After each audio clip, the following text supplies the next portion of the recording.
Mas, prof, aproveitar que a gente está reunido aqui para seguir na nossa temática de adjudicação compulsória, que é o tema mais procurado hoje, porque as pessoas com os contratos particulares em casa passam a imaginar o que podem e o que não podem fazer. E a gente sabe que tem dois pontos importantes nessa live. O primeiro, ainda falar de um tema que ficou para trás, e o segundo, de como cada estado vem inovando. E a gente vai passar por alguns estados para ver isso. Mas antes, vale lembrar que na última live que a gente fez, ficou um tema para trás que o pessoal queria saber mais, que era a respeito da ata notarial, né? A ata notarial da adjudicação compulsória, né?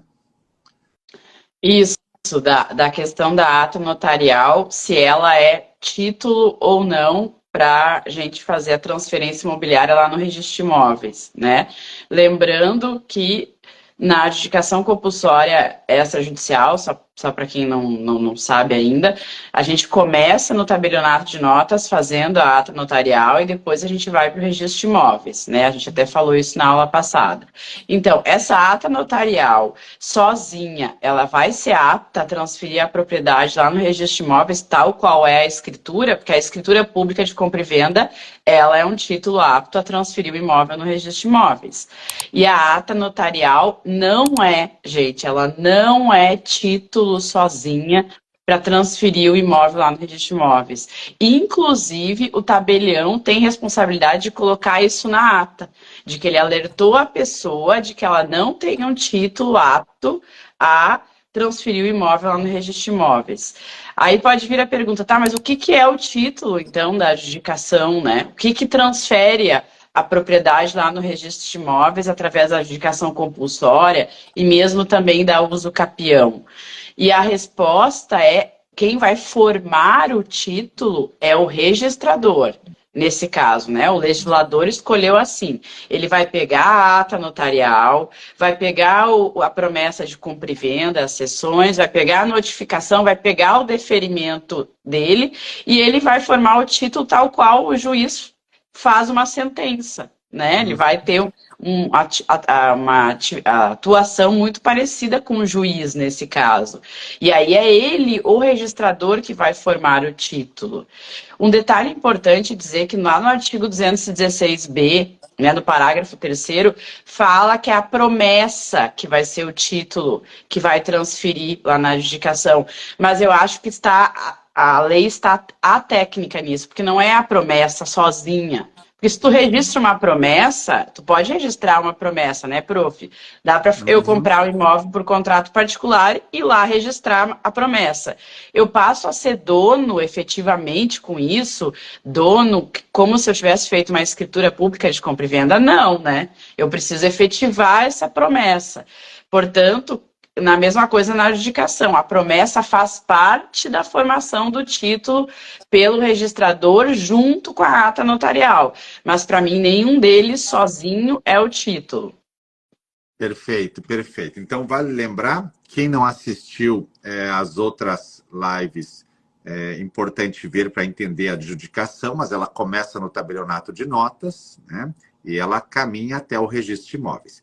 Mas a ata notarial, ela tem, a ata notarial também na uso capião, não dá para esquecer, mas tem a ata notarial para adjudicação compulsória e ela não é por si só o documento que vai transferir. Às vezes a pessoa se engana porque ela acha que a ata ela tem uma cara de escritura, né? Inclusive, em alguns lugares chama escritura pública de ata notarial, né? São documentos diferentes, mas às vezes se fundem.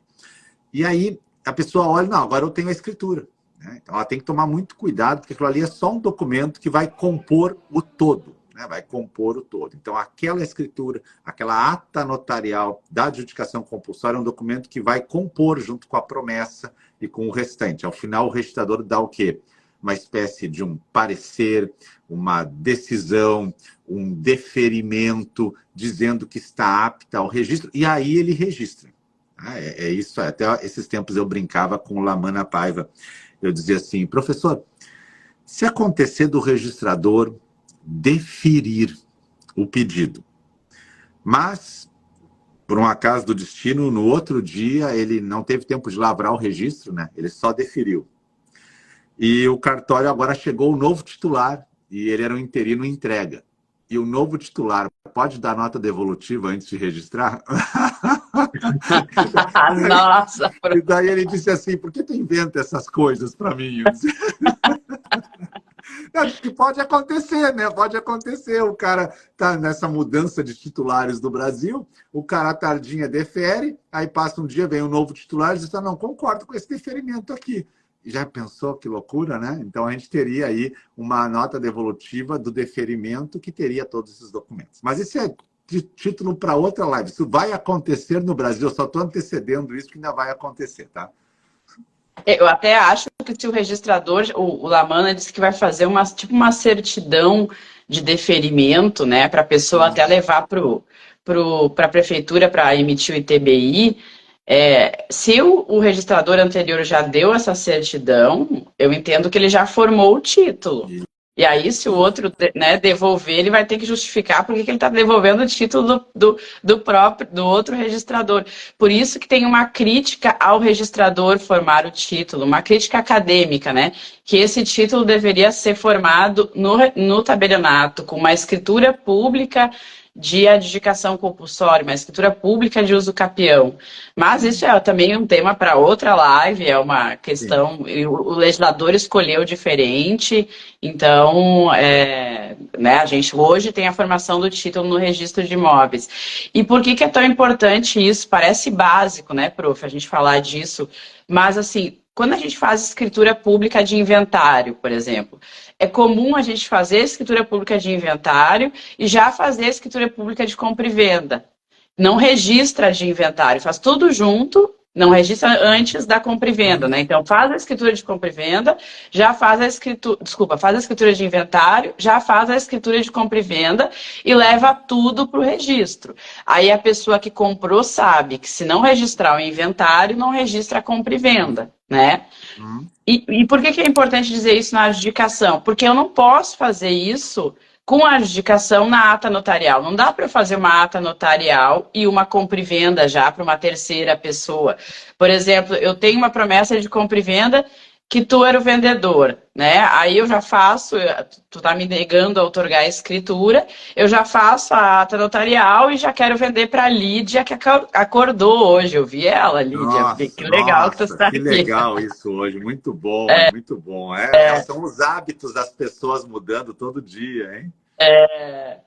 E aí, então, eu vou fazer a adjudicação, eu vou promover a adjudicação, mas eu já quero depois fazer uma escritura de compra e venda para a Lídia. A ata, eu não consigo fazer isso da mesma forma que eu fiz com a escritura pública de inventário e de compra e venda. Por quê? Porque a ata notarial não é título apto ao registro. Mas sabe tá? que eu já vi esse caso de fazer o inventário e fazer logo em seguida a escritura de compra e venda e levar tudo para registro. E alguns registradores entendem que, olha, eu já vi isso, tá? Primeiro tem que registrar o inventário e depois tem que fazer um aditivo na escritura dizendo que agora o inventário está registrado, porque não estava registrado, Já vi isso aí, sabia? Com todo respeito a esses registradores, eu não concordo. E tem vários códigos de normas que autorizam expressamente isso. Né? Mas Desde pela que continuidade, eles alegam a continuidade, que só poderia fazer a nova escritura depois de registrar daquela anterior. Mas está seguindo a continuidade, né? E a pessoa, o importante, talvez, é sempre constar na escritura o alerta de que o comprador sabe que ele só vai registrar a compra e venda dele registrando o inventário. Sabe por que eu acho interessante fazer isso, prof? Porque evita a informalidade. Porque esse comprador, na maioria das vezes, ele não vai esperar para comprar. Aí eles vão fazer um contrato particular, né? Então, será que não é melhor, tendo o inventário e a escritura, já fazer logo a compra e venda e fazer os dois registros? Mas eu entendo, eu entendi a colocação. Sim. Mas não é caso também aqui, códigos de normas. Nós temos uma norma nacional que atinge todo o país sobre a adjudicação compulsória. Maravilha. Todo mundo que está acompanhando esse canal já está tendo acesso a esse material. Quem é aluno do curso do Registro de Imóveis Complicado tem aula disso. Quem é aluno da Carol na mentoria tem aula disso. Quem é aluno da pós teve aula com a Carol sobre isso. Maravilha. Mas a gente fala para todo o Brasil, né? Então, tem alunos que estão em vários estados. E aí pode estar no Rio de Janeiro, Santa Catarina, Rio Grande do Sul, São Paulo. E a gente vai descobrindo que cada estado tem um detalhezinho que muda do outro. Então, vamos fazer uma passada por alguns estados para mostrar a diferença. Inclusive, se não é o estado de quem está assistindo, a pessoa pode identificar até como uma ideia futura para o seu estado, né? Porque nada impede. Então, eu tenho aqui anotado algumas coisas que tu me passou, e a primeira seria, no Rio Grande do Sul, o ITBI paga na ata notarial ou paga ao final, lá na hora que faz o registro? Tem várias questões muito interessantes dos códigos de normas estaduais, né? E é importante dizer, a maioria dos provimentos estaduais, a maioria, não todos, sobre a adjudicação, são anteriores ao provimento 150 do CNJ, que é o provimento nacional, né? Então, a gente pode pensar, o provimento do CNJ revogou automaticamente os provimentos estaduais. E aí, eu vou falar que nem o prof me fala, respira, respira, que não é exatamente assim. Então, tudo que os provimentos estaduais não conflitarem com o provimento nacional, eles permanecem. Assim como a gente tem normas nacionais para algumas coisas e tem também normas estaduais e vai seguindo. Então, a gente tem várias coisas interessantes nos códigos de normas estaduais e agora o Santa Catarina vai lançar um novíssimo código que vai entrar em vigor, se eu não me engano, hoje. Opa. Eu não sei se vai ser hoje ou amanhã. E ele tem muitas questões bem interessantes, né? Muito interessantes. E aí até uma dica para quem estuda código de normas, que nem a gente, quem trabalha no extrajudicial precisa, né, estudar o código de normas, pelo menos do seu respectivo estado. Eu acho uma dica do que eu faço, tá? Porque às vezes é difícil a gente pegar um código e ler de cabo a rabo, assim, né? Então, o que eu faço para tornar a leitura mais interessante? Eu pego um tema, por exemplo, a adjudicação, e coloco lá a palavra adjudicação, né? Coloco palavras relacionadas à adjudicação na busca. E aí vou lendo tudo que aparece relacionado a isso. E aí aparece tabelionato de notas, aparece em registro de imóveis, e aí eu vou descobrindo outras coisas, inclusive, que depois eu já anoto para ler. Então, eu acho que fica uma leitura mais dinâmica, sabe, prof, do que ficar lendo assim lá desde o Sim. início. Às vezes a gente não consegue, né, fazer essa leitura. Perfeito. Mas falando.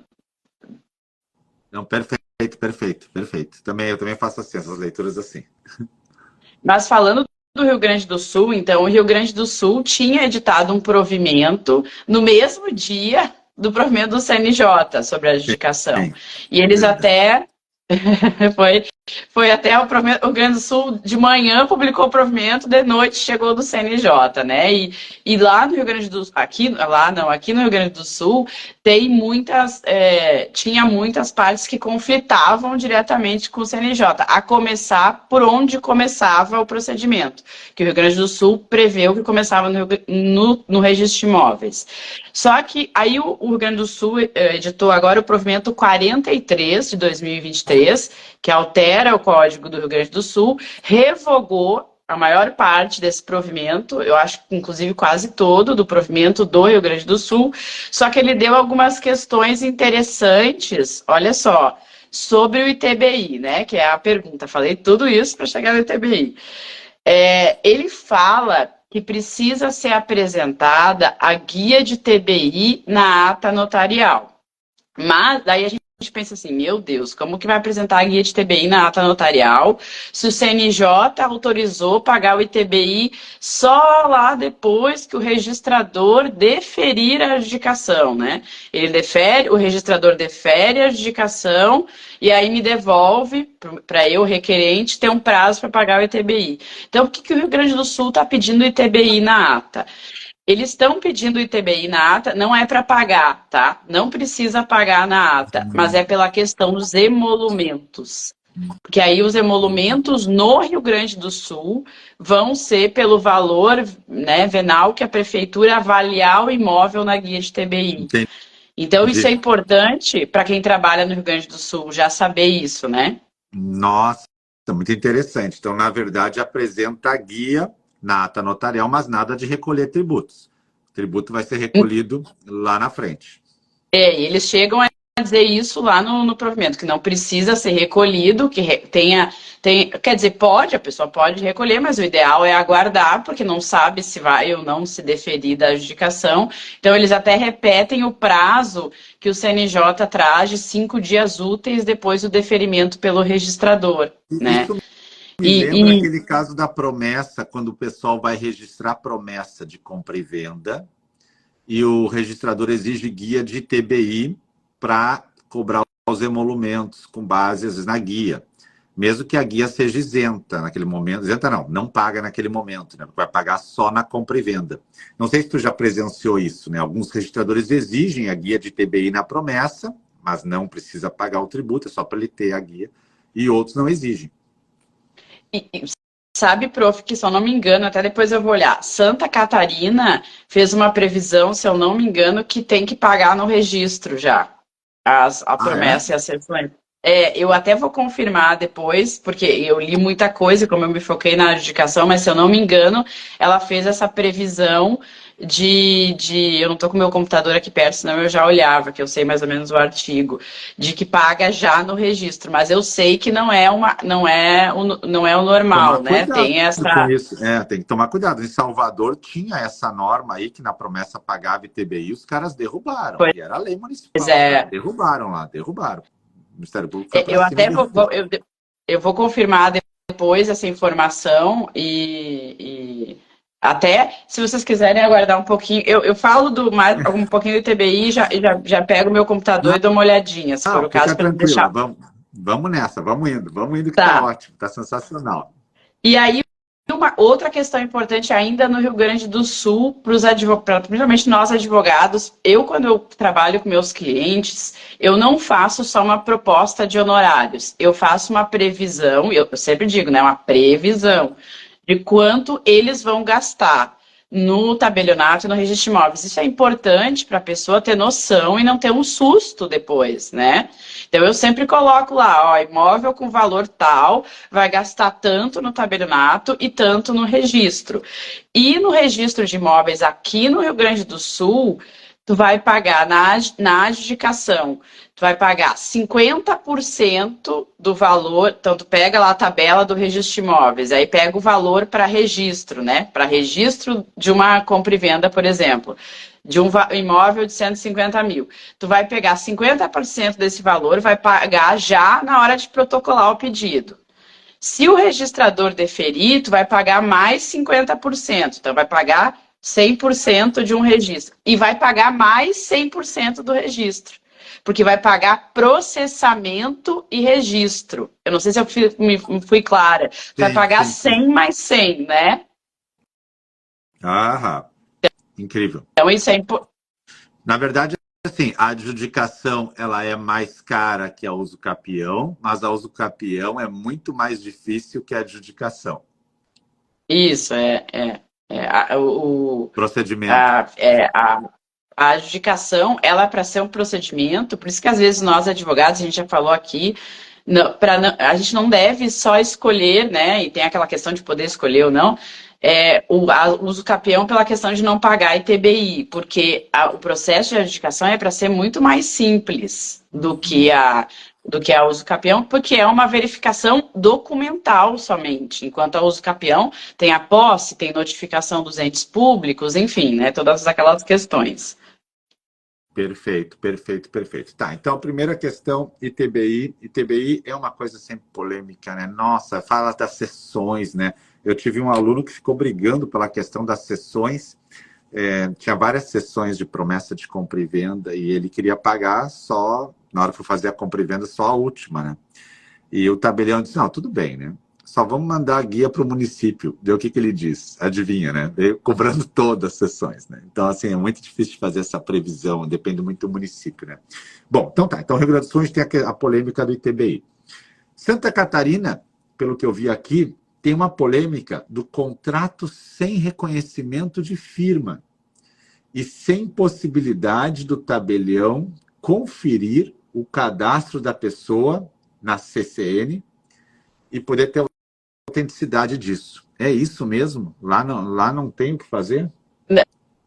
Então, prof, é o seguinte, Santa Catarina deu uma boa inovada aí nessa parte, que esse código, como eu disse, o código novo de Santa Catarina é novíssimo, vale sempre a pena dar uma olhada em códigos novos, né, que eles têm algumas questões bem interessantes. E aí, o que que ele trouxe? Ele trouxe a possibilidade, então, só voltando um pouquinho, quem confere a autenticidade do documento, né, daquela promessa de compra e venda é o tabelião na ata notarial, né? Então ele vai verificar assim: tem reconhecimento de firma nesse documento, eu vou conferir a questão do reconhecimento de firma. Não tem reconhecimento de firma, o CNJ trouxe a possibilidade do tabelião fazer uma comparação daquela assinatura constante no contrato com os cadastros lá do enotariado, do CCN. Mas digamos assim, que não tem reconhecimento de firma e o tabelião procurou nos cadastros e não achou nada. Então ele não conseguiu fazer essa conferência da autenticidade do contrato. O que Santa Catarina trouxe? Trouxe a possibilidade no artigo, deixa eu só falar para vocês direitinho qual é o artigo aqui que eu anotei. Se eu não me engano, é o 1013. Tá, eu não anotei o número do artigo, eu anotei do outro. É o 1013, se eu não me engano, na parte do registro de imóveis, que autoriza o quê? Então, eu não consegui, o tabelião não conseguiu aferir a autenticidade pelos meios que ele tinha disponíveis. Aí faz a ata notarial, mas vai para o registro de imóveis, e o registro de imóveis, através da notificação, comprovaria essa autenticidade. Por quê? Lá no 411 do CPC, do Código de Processo Civil, diz que a autenticidade do documento pode ser comprovada por reconhecimento de firma, por alguns meios eletrônicos ou pela falta de impugnação da parte contrária. Então, se eu notifico o requerido, né, normalmente o promitente vendedor, ele recebe a notificação e não fica silente, não contesta, né, aquele documento, não diz, olha, eu nunca assinei isso, eu nunca fiz isso, estaria aí comprovada a autenticidade do documento. É algo bem delicado, assim, que gera uns alertas, assim, né, nos tabeliães, nos registradores, mas é uma previsão nova que talvez, por causa do CPC, a gente consiga utilizar aí em outros estados, eventualmente, né? Pode tentar, né? Interessante, interessante. Muito interessante. Cada estado vai dando uma particularidade, mas quando envolve segurança jurídica, todo mundo fica com o pé atrás, né? E, Impressionante, e- né? e isso é importante porque, assim, o que eu entendo nesse caso específico? A gente sabe que o provimento do CNJ autorizou notificação por edital quando eu não encontrar o promitente vendedor e eu provar que eu esgotei os meios de localização. Nesse caso específico, em que eu não consegui comprovar a autenticidade por nenhum outro meio e vou comprovar com a notificação, eu entendo, professor, é uma interpretação minha, que a notificação teria que ser pessoal. Teria que ter o recebimento da notificação pelo vendedor, porque senão eu caminho muito para a insegurança jurídica. Porque, apesar do extrajudicial ter uma similaridade né, e uma rapidez maior que o judiciário tem ferramentas maiores de busca que nós no extrajudicial. Então, o Aham. juiz, antes de notificar por edital, ele vai oficiar a Vivo, a Oi, a NET, vai procurar no Bacen, vai procurar todos os sistemas que eles têm disponíveis que a gente no extrajudicial não tem.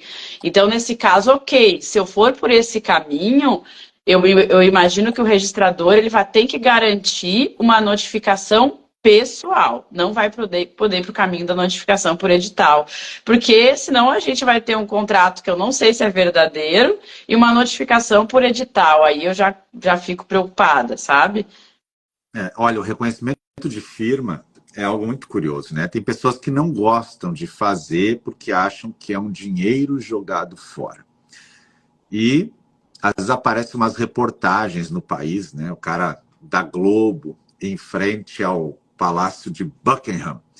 O cara tá lá na Europa, assim, porque aqui, né, em Londres, os caras não fazem reconhecimento de firma. Mano, em Londres, né, cara? Tá? Em Londres, né? Vamos lá, né? Aqui o grau de picaretagem não é baixo, não, tá? Aqui o cara tem que ser um guerreiro para interpretar contrato nesse país. Então vamos ser bem francos. Reconhecimento de firma é algo barato se tu considerar lá na ponta.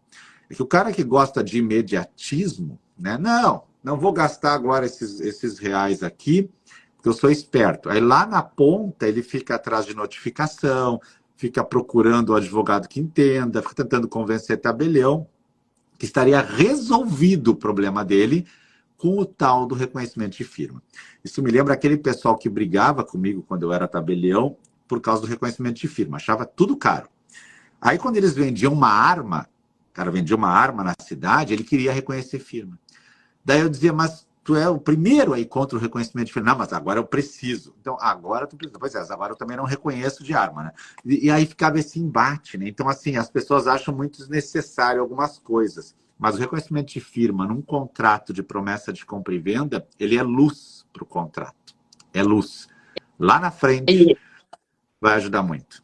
E ele é importante, além de comprovar que aquela pessoa que diz que está assinando ali assinou mesmo, ele fixa o que? A data do documento, né?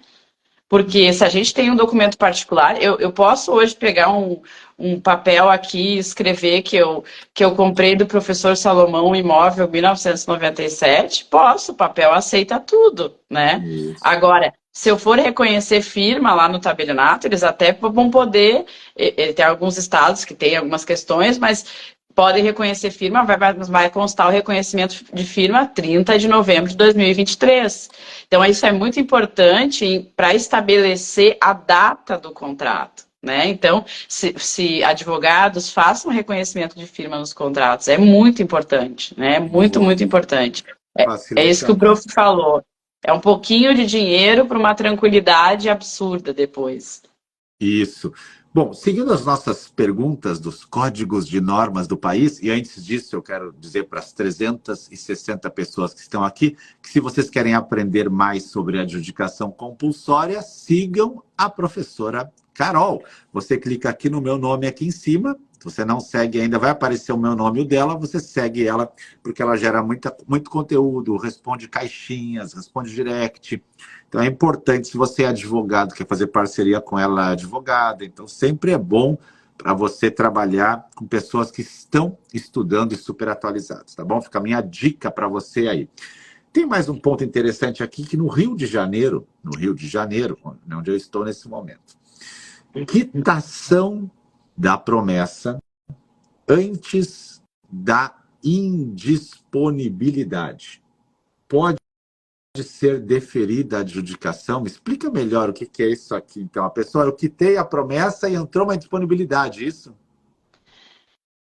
A questão o Rio de Janeiro fez várias inovações no código deles, né? E aí tem essa previsão. É o seguinte, quando a gente tem indisponibilidade lá na CENIB ou no imóvel, o CNJ fez a seguinte previsão, de que a gente consegue processar a adjudicação, tá? Eu consigo entrar com pedido, o registrador vai processar. Mas se chegar na hora dele deferir ou indeferir o pedido, aquela indisponibilidade tiver ainda vigente, ele vai ter que indeferir o pedido. Ou seja, se eu tiver, então, eu advogado com uma disponibilidade lá na CENIB, né, na Central Nacional de Disponibilidade, do meu vendedor, e eu começar o procedimento de adjudicação e não tiver sido baixada no momento do deferimento, ele vai indeferir e depois, eventualmente, eu vou ter que começar tudo de novo. Quando eu conseguir baixar essa indisponibilidade. Os códigos de normas estaduais faziam uma previsão diferente, inclusive o Rio de Janeiro. Eles previam que o registrador, se houver indisponibilidade, poderia deferir, formar o título, mas não registrar. Tal qual a escritura pública de compra e venda, né? Eu posso fazer a escritura pública de compra e venda se eu tiver indisponibilidade do vendedor nas centrais? E a resposta é sim, posso. Mas ela registra? Não registra enquanto não houver indisponibilidade. Então, essa ideia tinha sido trazida para os códigos de normas nacionais. Né? Então, desculpa, Código de Normas Estaduais. Então, que se houver indisponibilidade, o registrador forma o título, mas não registra. Mas o CNJ disse não. O registrador não pode nem deferir. Ele vai ter que indeferir, e isso implica em que eu tenha que começar tudo de novo depois, tá? Mas o Eu que, não que é a questão? concordo, eu não concordo particularmente, né? Porque assim, a pessoa fez a promessa, pagou a promessa, então estava tudo ok, né? Então ela, claro, agora ela não consegue registrar porque a adjudicação, a indisponibilidade entrou no meio, né? No meio do caminho ali. Mas nem deferir a adjudicação seria o caso, então, nem dizer assim, ó, está apto à adjudicação, porém está suspenso aguardando o levantamento da disponibilidade, né? Seria o mais ideal.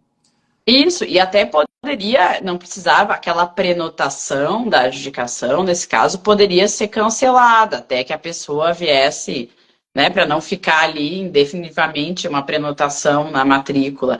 Mas eu também acho que o mais correto seria porque a pessoa vai perder tudo que ela fez até ali, né? Ela vai ter que começar tudo de novo. Então, seria deixar um título sobrestado ali, para depois, caso seja cancelado, ele consiga já obter o registro. Mas o que o Rio de Janeiro foi ainda mais além? Ele disse que se a indisponibilidade for for posterior ao registro da promessa. Então, se eu tiver registrado a promessa, mas a indisponibilidade for em data posterior, ou se a indisponibilidade for posterior à quitação, essa indisponibilidade não impede o registro.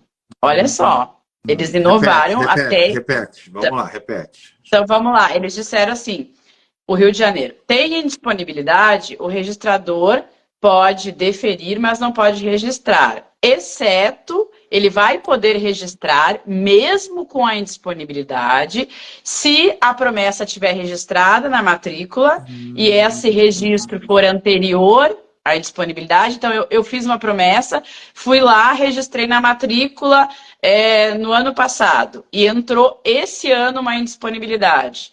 O Rio de Janeiro entendeu que essa indisponibilidade posterior não obsta a adjudicação aqui, porque eu já tinha registrado a promessa antes dessa indisponibilidade existir.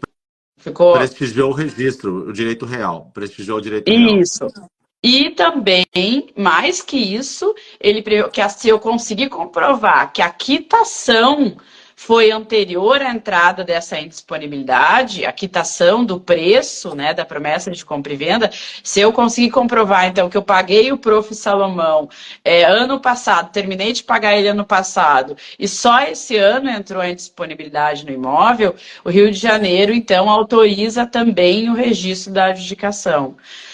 Só que eu acho muito interessante isso. Só que eu não sei se essa previsão vai prevalecer em relação à questão nacional, né? Mas eu acho muito interessante, porque no momento que tu quita uma promessa, ela sai da esfera patrimonial do promitente vendedor, né? Ela tanto que não deve integrar o inventário dele. Né? Então, seria algo bem interessante, até pela aquela crítica, né? Tem um podcast do Lamana muito interessante de que a Central Nacional de Disponibilidade ela nasceu com um intuito, mas ela foi se agigantando demais, assim, nessa questão de travar as negociações, né? Então, quem quiser assistir, tem um podcast do Amanda Paiva, lá do Ibradim, sobre a questão da Central Nacional de Disponibilidade, que é interessante assistir. Então, nessa linha de pensamento, se eu já tenho a quitação comprovada e esse imóvel saiu da esfera patrimonial do vendedor antes da indisponibilidade, estar lá no registro, eu acho que seria interessante a gente ir por esse caminho, mas a gente tem que olhar com cautela isso aí, né? Novamente, mas é só no Rio de Janeiro, né? A Só no Rio princípio, de né? Só no Rio de Janeiro. Só no Rio de Janeiro que tem essa Nos outros previsão. Nos outros estados, de estados. regra, entrou em disponibilidade, parou tudo. Isso, exatamente. Exatamente. Né? Não Muito bem. vai. E ainda no Rio de Janeiro, aqui nas anotações que estava me enviando, tem uma questão em relação à prescrição da dívida da promessa, né?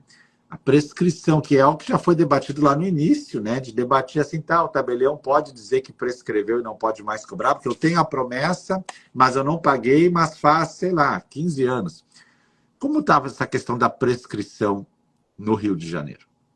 A prescrição é outra questão, assim, de polêmica, uma polêmica muito grande, né? Que eu acho que a gente até falou um pouco na outra live, porque o STJ tem decisões, tem entendimento consolidado de que se eu não tenho prova da quitação, eu não consigo fazer a adjudicação e devo ir para uso capião. Inclusive, tem uma decisão de agosto desse ano. Então, não é decisões lá do século passado, é decisões de agora. Só que o Rio de Janeiro, ele nem pede, prof, o reconhecimento da prescrição na ata notarial. Ele nem né, que foi uma ideia, como tu bem falou, levantada lá no início, até pelo Lamana Paiva, do tabelião reconhecer essa prescrição na ata notarial. O Rio de Janeiro, ele diz que, mas acaba tendo que reconhecer na ata com as certidões, né? É verdade, tem que.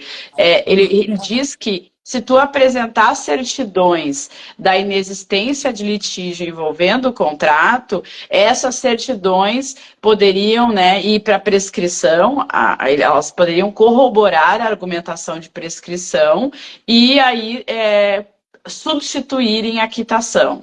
Então, o Rio de Janeiro tem essa previsão, e aí eu tenho certeza que ela permanece em vigor, porque o CNJ falou que tem as formas de provar a quitação, mas é um rol exemplificativo, e ele fala lá, além de outros fatos e documentos. Então, no Rio de Janeiro, eu vou poder, sim, utilizar a prescrição a meu favor para substituir a quitação, né? Só que a gente tem aí uma polêmica grande, porque ela é totalmente contrária ao posicionamento do STJ. Mas, dependendo, a adjudicação é algo muito casuístico, né? Eu vou ter que olhar a minha situação concreta. Então, eu já soube de uma situação em São Paulo, que era uma situação de promessas registradas e cessões registradas, em que a prescrição foi utilizada. Viu? Tô dando um spoiler aí. Genial, né? De novo, prestigiando o registro. Ou seja, aquele que acaba investindo um pouco mais, e isso tem custo, claro, né, no registro, acaba nas questões mais duvidosas levando uma vantagem, então, no Brasil, né? Então, aquele que... E a gente cai naquela esfera terrível, que é aquele que tem dinheiro para pagar os registros da promessa e cessões, acaba tendo vantagem, que é uma questão sempre delicada. Mas o cara que investiu no registro acaba nessa dúvida, então, né, nessa questão, conseguindo alcançar uma quitação. Acaba, no caso da indisponibilidade, conseguindo superar a indisponibilidade. Então, novamente, o direito real prepondera sobre o direito pessoal, né? Quem lembra disso, a diferença de direitos reais e direitos pessoais, se você não lembra, procura algum vídeo nosso na rede que vai ter com certeza, mas é o direito real, ele é um direito mais forte, e aqui, novamente, a promessa registrada vai gerar o direito real, e aí a pessoa acaba sendo privilegiada em alguma bifurcação, algum problema, né? Ele alcança essa vantagem. Com certeza. E então foi, para vocês verem que essa é uma disposição do Rio de Janeiro, mas eu soube de uma adjudicação fresquinha em São Paulo que teve essa, por justamente isso que o prof falou, das promessas registradas e sessões, e outra análise documental ali do caso, né? Então, por isso que a gente não pode sempre... eu acho, e é importante falar isso, prof, a adjudicação é algo muito novo. Então, a gente está estudando, eu estou estudando o tempo todo. E em alguns pontos, a gente vai até mudando de opinião, né? E não tem problema isso. Eu não tenho nenhum problema em mudar de opinião. E aí, a gente vai vendo que é muito... Não dá para... gravar assim situações é assim e não dá para ser diferente. Não, vamos analisar o caso concreto, né? Esse é o bonito do extrajudicial, eu acho, justamente isso. Duas premissas. Primeiro, direito não é matemática, então é isso, é aquilo. Não tem isso aí no direito. O direito é uma ciência humana que necessita ser estudada no caso concreto. É tipo psicologia, né? O cara chega lá, eu tô com tal coisa, não é tal. Que mais? Começa a ouvir para entender.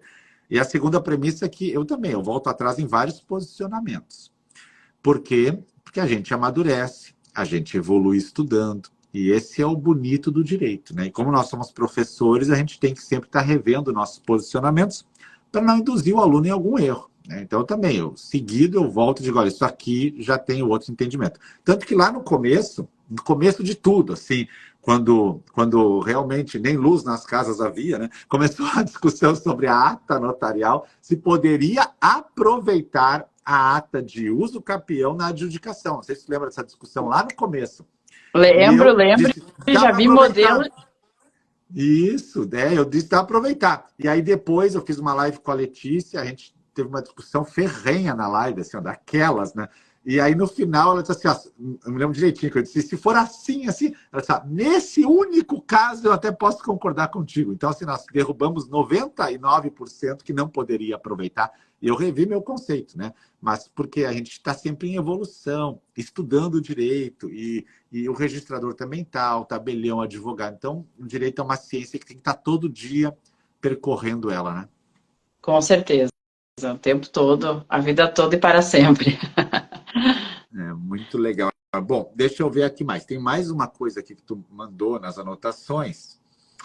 É possível, Santa Catarina, é possível contrato preliminar, que seria a promessa, com pagamento à vista? Ó, só para dizer que isso eu já vi bastante. Então, o cara faz uma promessa e paga à vista, não paga parcelado. E aí, Santa Catarina, é possível ou não é possível?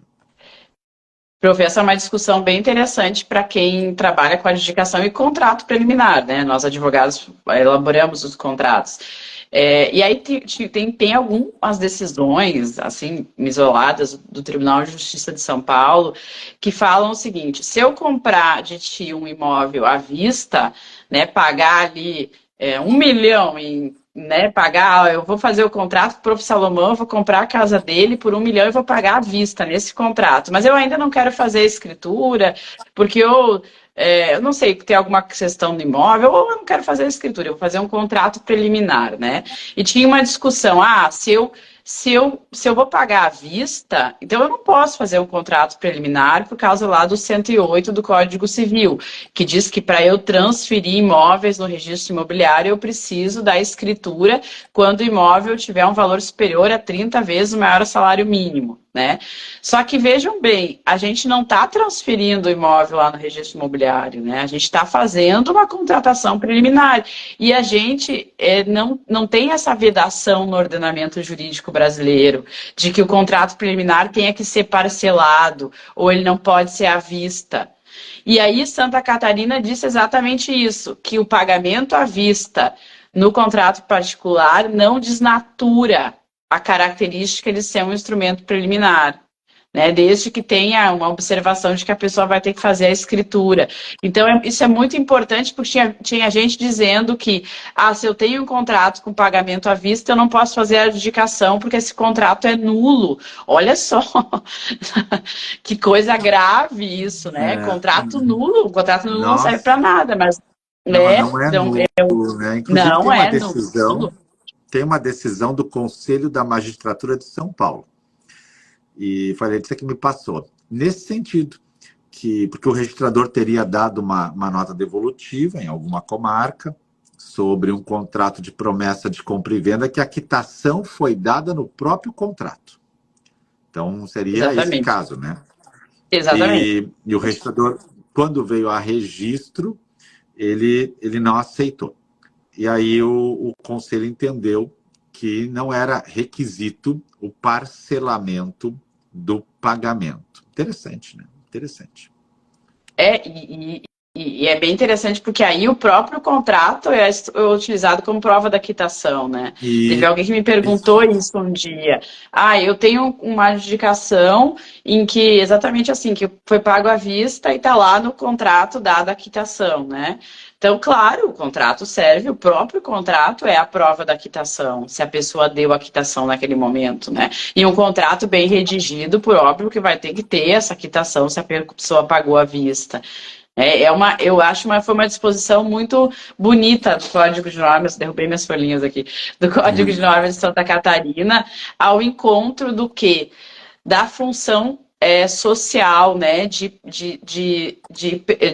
respeitar mais a manifestação, a vontade, a intenção na manifestação de vontade do que exatamente essas formalidades, né? E como eu disse, não existe no ordenamento jurídico uma imposição de que o pagamento seja parcelado. Isso foi uma interpretação. Então, para mim, não há nenhum problema em o pagamento ser feito à vista, Vale né? a pena lembrar que alguns estados do Brasil entendem que a promessa quitada transfere a propriedade no registro, né? Que é aquela interpretação do artigo, eu acho que é o 26 da 6766, né? Parágrafo 6º ou 27, alguma coisa assim, que é uma interpretação ampliativa, né? Então, e alguns estados entendem que não, que sempre vai precisar fazer a escritura depois, tá? Então, a gente tem ainda esse ponto de diferença em alguns estados, que vai dizer claramente, ó, a promessa quitada, levada ao registro de imóveis, transfere a propriedade. Interessante, né? É que a ideia da promessa, ela é muito interessante, né? Porque ela é uma ideia de que está quitada, não pode mais se arrepender, ela não deve entrar no inventário, ela é um contrato que tem uma força muito grande, e se está na matrícula gera um direito real.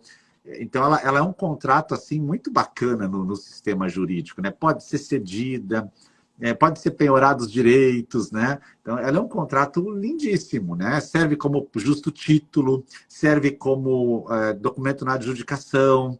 Veja a riqueza da promessa, e é o contrato talvez mais utilizado no sistema pelas pessoas na informalidade mesmo, né? As pessoas usam muito a promessa como forma de contrato preliminar. Então, vamos fazer a escritura depois, faz o contrato agora. A gente não pode negar essa existência nessa prática social, né? E uma questão interessante, prof, que o Rio de Janeiro, no novo Código de Normas, trouxe. No Rio de Janeiro, eu soube que era muito comum fazer promessa de compra e venda por escritura pública. E assim, de anos atrás, aí pagava ITBI, pagava tudo, e perguntava por que a pessoa já não fez a escritura, né? Por que já não fez? E aí agora no novo código eles autorizaram a registrar essa promessa feita por escritura pública, já como título a transmitir a propriedade no registro imobiliário, né? Porque eles tinham um problema muito grande, porque tinha muitas assim, e aí muitos vendedores já tinham falecido, aquela coisa toda, aquela confusão toda, e aí eles fizeram nesse novo código do Rio de Janeiro essa previsão da própria promessa feita por escritura pública, que atende todos os requisitos da escritura pública, ser registrada como se a escritura pública fosse. Perfeito, né? Ali a Marcela colocou, e se apesar de quitada, a promessa trouxer cláusulas resolutivas, condição, termo, encargo. Eu acho que condição, termo, encargo é mais usada na doação, né? Na promessa de compra e venda ela não vai se encaixar bem, né? Mas ela colocou, ele deve ter visto alguma promessa assim. Aparece muita promessa com coisas estranhas, né? Não dá para a gente negar, porque como a promessa é um instrumento totalmente livre ali naquela seara particular, quando o pessoal não faz ela no tabelionato, surgem muitas novidades, tá? Então eu não consigo imaginar essa hipótese ali dela. Tem alunos do Rio de Janeiro aqui, a Adriana está ali, queridona, que é do Rio também, conhece bem esse tabelião lá, um abraço meu para você. E eu acho que nós vimos todos os pontos, né, Carol? Faltou uma coisa aqui. Sim. Tu vai dar material para o pessoal?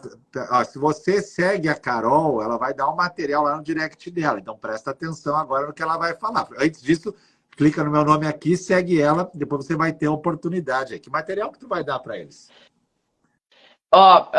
Pessoal, quem me mandar um direct com eu quero, né, dizendo que quer o material, eu vou enviar um checklist que eu fiz para o advogado, para o tabelião, analisar o contrato. Todos os dados que a gente precisa analisar no contrato, no instrumento preliminar, para saber se eu posso ir para a adjudicação. Então, é um checklist bem legal que eu fiz para os meus alunos e estou disponibilizando para quem me pede no Instagram, tá? Então, me manda um direct. Isso aí, legal. Manda um direct para a Carol, você tem que estar seguindo ela, escreve eu quero, que ela vai te enviar um checklist. Olha aí, raríssimo, é no direct dela, não é aqui agora, é lá no perfil dela você vai escrever. Prof, sobre a pergunta da Marcela, se tu tem que promessa com cláusula resolutiva, mas tem quitação, a cláusula resolutiva já era, né? Porque para que é a cláusula resolutiva? Se a pessoa não pagar, eu resolvo o negócio, né? Desfaço o negócio. Então, se a pessoa pagou tudo, ele não pode mais ser dissolvido, então não tem problema nenhum. Ter cláusula resolutiva. É a mesma coisa que uma escritura de compra e venda com cláusula resolutiva. Ela vai para o registro de imóveis, fica essa pendência e quando o comprador termina de pagar, ele vai lá e, né, averba o termo de quitação e cancela a cláusula resolutiva. Na promessa é a mesma coisa. A quitação vai operar o cancelamento da cláusula resolutiva. Sensacional, hein? Sensacional.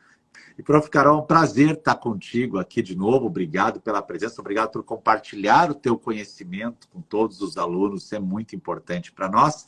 E convido o pessoal, então, a seguir a Prof. Carol. Prof. Carol, um ótimo dia para você, um ótimo trabalho e a gente mantém o contato aí, tá bom? Com certeza, prof. Eu que agradeço a oportunidade, é sempre uma honra estar aqui contigo, muito bom.